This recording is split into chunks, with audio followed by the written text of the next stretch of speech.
Your drawings won't sell. If you have time for that, get a part-time job, Liam declared, tearing up the tickets to my art show before my eyes. As the torn pieces fluttered to the ground, tears welled up in my eyes. The dream I had nurtured since childhood, finally realized in my own art exhibition, was consistently belittled by both Liam and my in-laws whenever I picked up a pencil. Despite the constant criticism, I persisted. I juggled household chores and the care of our daughter Lucy, never neglecting my responsibilities. I refrained from criticizing Liam's hobbies, but this blatant disrespect was too much to bear. I decided I wouldn't forgive Liam. It was time to live life on my terms, without allowing anyone to dictate or complain. Picking up the torn tickets, I locked eyes with Liam. I'm Emma, 35 years old, married to Liam since I was 22. Lucy, our only daughter, just started elementary school. As a mother, seeing her adapt to school life brings me some peace of mind. After seeing Liam and Lucy off and completing household chores, I settle at my desk. Working as a freelance illustrator, my clients range from individuals to corporations. Despite steady commissions, my family has never acknowledged the value of my work. We reside in a second-hand house with my in-laws, who contribute nothing to household chores and only complain about my cooking and drawing, labeling me as useless. Their belief that drawings can't make money persists, despite my explanations. They suggest I give them money from the Social Security checks they receive, claiming it's proof of their past hard work. I proposed living separately, but Liam always defends his parents, making me the villain. Lucy adores her grandmother, who spends her money on toys for her. Lucy compares me unfavorably, believing her grandma would never say no. When I intervene, Lucy accuses me of being mean, causing public scenes. One night, after Liam scolded me for making Lucy cry, he decided that he and his mother would take care of her. This commitment lasted only 3 days before I was once again tasked with Lucy's care. Despite the challenges, my art thrived. Receiving an email invitation for a solo exhibition, I embraced the recognition from clients who appreciated my work. Working tirelessly into the night, I created new pieces for the upcoming exhibition. Despite my family's indifference, the thought of showcasing my art to a wider audience fueled my determination. Facing a dilemma about inviting Liam to the exhibition, I approached him during a baseball game he was engrossed in. His response dashed my hopes as he revealed plans to hang out with friends on the day of my exhibition. "Oh, can't you spare a little time?" I pleaded. "My artwork's been recognized, and I have a solo exhibition coming up. I was hoping you'd come see it." Liam remained fixated on the TV, silent. Desperation edged my voice as I repeated, "It's my first solo show. Some of my regulars even helped plan it. And I've got some new pieces on display." "What the hell are you talking about?" Liam finally looked at me, disdain in his eyes. "Don't drag me into your little hobby. It's not a hobby. Some of the displayed artwork might even sell. Who the hell's gonna buy your drawings? If you've got time for that, why don't you just get a part-time job?" Liam shouted, snatching the ticket from my hand. He tore it up, and the torn pieces scattered at our feet. Staring at the fragments in shock, tears welled up. Picking up the pieces, it became clear Liam would never understand my profession. I never belittled his hobbies, yet he never allowed me the same freedom. "I've had enough," I glared at him. "I can't take it anymore," I declared, venting my feelings. The words solidified my resolve. I'm gonna break up with Liam. To be honest, the thought of divorce had always been on my mind. I've already got a contact number for a lawyer who assists in the divorce process.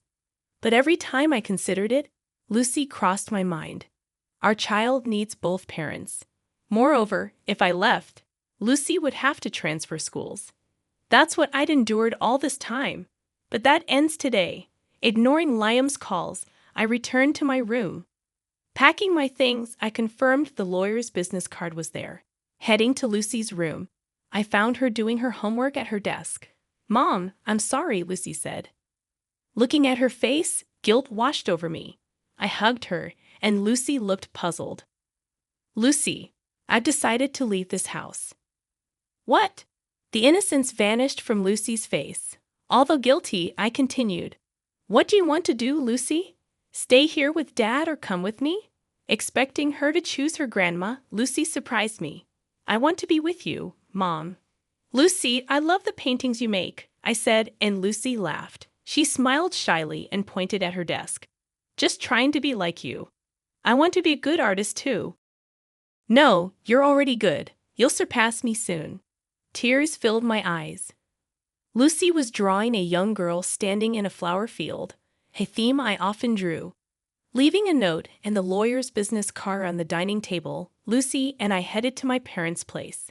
They welcomed us without hesitation, aware of the situation. It must have been tough with Liam behaving like that, Emma, my mother said. Yeah. Before I could catch my breath, my cell phone rang. It was Liam, seething with fury on the other end. Emma, where's Lucy? She's with me. She decided to stay with me at my parents' place. If we're going through with a divorce, we'll need to discuss Lucy's arrangements. Though I aimed to shield Lucy from confusion, I yearned to seek support from my parents before navigating the divorce process. Surprisingly, Lucy opted to accompany me. Dad, do you want to talk? Yes. I handed the phone to Lucy, and Liam's tone softened instantly. Lucy, are you okay? Yeah, Dad. I'm sorry, but I want to be with Mom. Why would you say that?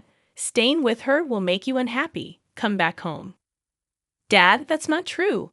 Lucy replied calmly, revealing a surprising maturity. Mom tried her best all the time. I've seen it. But you and Grandma kept saying hurtful things about her paintings. I'm worried about Mom. That's why I want to stay with her. With that, Lucy ended the call and gave me a bashful smile. I patted her head. Although it seemed we had no allies in that house, Lucy had been watching. In the following days, Liam bombarded my parents' home with calls and letters, all demanding Lucy's return. It's okay. Everything will be all right. Yeah, thanks, Mom. I continued my work as an illustrator, maintaining a calm demeanor while working from my parents' place. Unlike my in-laws, my parents contributed to household chores, and we supported each other. Naturally, I spent more time with Lucy. She asked me to teach her how to draw and help her with her studies, and I always responded with a smile. Alongside household chores, my art also demanded my attention. Still, I never mistreated Lucy, who had chosen to stay with me. As the day of my solo exhibition approached, my father couldn't attend due to work, but I decided to take my mother and Lucy. Then, one day, a knock echoed at my parents' front door. Lucy eagerly ran to answer it, but halted abruptly, returning to me in a frightened voice, Mom, Dad's here. I had anticipated Liam might show up in person eventually. I took a deep breath. I had no intention of letting him in or even opening the door. I planned to send him away immediately. What do you want? I tried to sound as cold as possible. To my surprise, Liam's reply was, Emma, please come back. I was wrong. What are you trying to do? I asked. His sincerity seemed genuine. In a weak voice, Liam continued, My parents aren't doing anything. They're just eating fast food, and the laundry's been piling up since the day you left. It seemed my expectations were coming true. With Liam out for work most of the time, this situation must be challenging for him. Wearing wrinkled clothes repeatedly and unable to maintain a tidy appearance, finding new jobs was likely difficult. The house was descending into chaos. Please help me out. I wasn't doing anything in that house either, right? I let out a sigh. Your mother said I was a wife who didn't even do housework. You agreed so too. I was wrong. My mom claimed she was doing all the housework, and I believed her. I was fooled. He spoke as if he were a victim, despite joining my mother-in-law in bad-mouthing me. Don't you have any intention to do housework yourself? I've never even held a knife, and I don't know how to use the washing machine. That doesn't mean you can rely on me. Essentially, he wanted me to return and handle the piled-up chores. What a joke. I'm never going back to that house. The day I left, I let go of all my feelings for Liam. There's no way I'm going to feel sorry for him now. I'm not your maid. Isn't it a wife's duty to do housework? Liam's tone became harsh. Beyond exasperation, I calmly responded, I don't want to be your wife anymore. Every morning, I rose early to prepare your lunch, yet never received a word of gratitude from you. There were days when the disappointment cut deeper upon seeing the untouched lunch. I diligently hung the laundry and ironed them to perfection, striving for a wrinkle-free result. Do you understand? I've been carrying out these chores 365 days a year, without a single thank you. So what's your point? Isn't that what wives are supposed to do? If there had been gratitude, we could have been a normal couple. I feel more strongly now that we'll never truly understand each other. Liam didn't get it, and he didn't want to. He was just temporarily down on his luck. Deep down, he hasn't changed. I'm going to live on my own strength. You should try hard on your own too. Hey, Emma. Liam continued, but I ignored him and returned to the living room. Despite Liam banging on the door, he eventually seemed to give up and left. My exhibition turned out to be reasonably successful. Walking around the venue hand in hand with Lucy, my mother beside us, she pointed to a visitor and remarked, Isn't that Liam? Ha! I was taken aback. Facing Liam directly would be awkward, and it might bother Lucy. With these thoughts, I observed the visitor's face. He wore his hat low, but it was unmistakably Liam. Mom, watch Lucy for me. All right. I left Lucy with my mother and approached Liam, speaking quietly to avoid disturbing others. What are you doing here? Have you really made painting your job? His tone lacked spirit, and his clothes appeared wrinkled and unkempt. Liam's eyes briefly met mine. But you're not selling any, right? Look over there. I pointed to a certain corner of the venue. The painting on the wall is a new piece. Below it, it shows sold. That painting's already been snagged by a private collector, and it has a price tag. Want to know how much? No, I'm good. Liam took a step back, looking startled. The sight of my artwork being sold seemed to shock him. Excuse me, do you have a moment? A local newspaper reporter approached, expressing their intent to feature the exhibition in an upcoming article, along with an interview.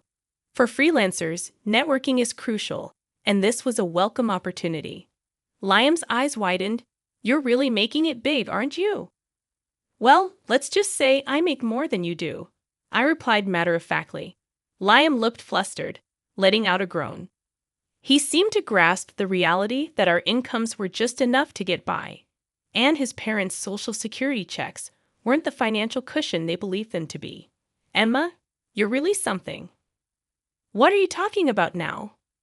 I walked away from Liam, but he followed closely. Emma, let's start over. Paint as much as you want. I'll help with the chores. Please come back. I didn't respond. His plea felt too self-serving, leaving me dumbfounded. Then I noticed someone watching, a ragged-looking couple. It was Liam's parents. Standing in front of my sold painting, their eyes darted between the sold sign and me. They didn't even glance at the artwork. They were simply astonished that my paintings could turn into cash. Liam, how did you get in without the ticket? When I told them I'm the husband of the illustrator, they let me in. You mean ex-husband? I corrected, irritation evident. By tearing up the ticket, Liam had severed any benefits from my artwork. Now he had no choice but to rely on his income and the meager social security his parents boasted about.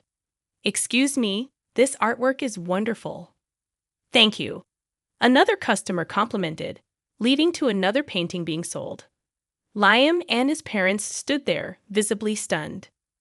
From the next day, relentless calls from Liam flooded in. Dad, what the heck happened? I wonder what should we do? His attempts to reconcile were unprecedented.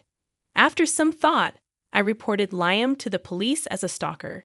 Despite receiving a warning, Liam persisted with his calls and stalking, resulting in police custody. Me? A stalker? You gotta be kidding! I'm her husband.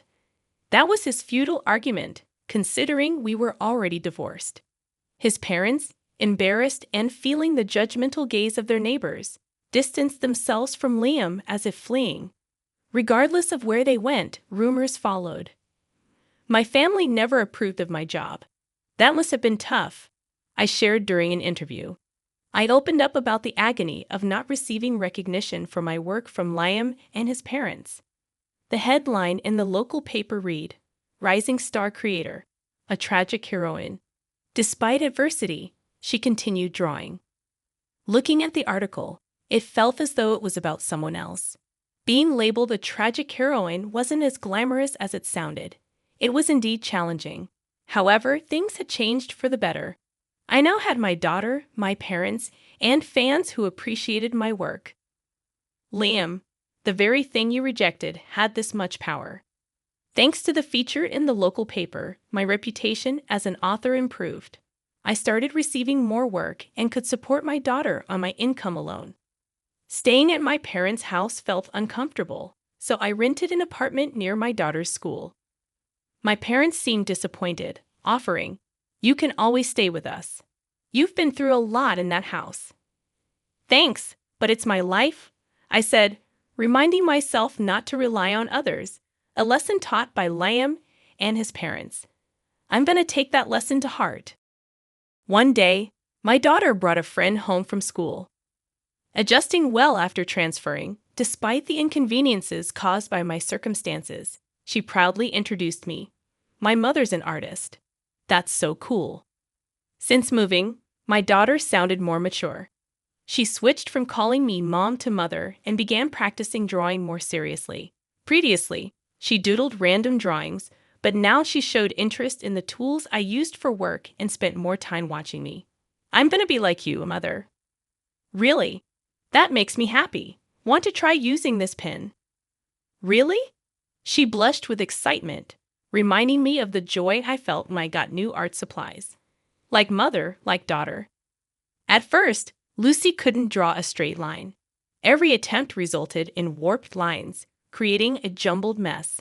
However, after many tries, Lucy's drawing started to resemble actual pictures, and her use of paints and colored pencils showed promise. Apparently, she was one of the best artists in her class. "Look at this," the teacher complimented her drawing. "Really? Let me see." I was truly amazed. Witnessing my daughter's growth made me incredibly proud.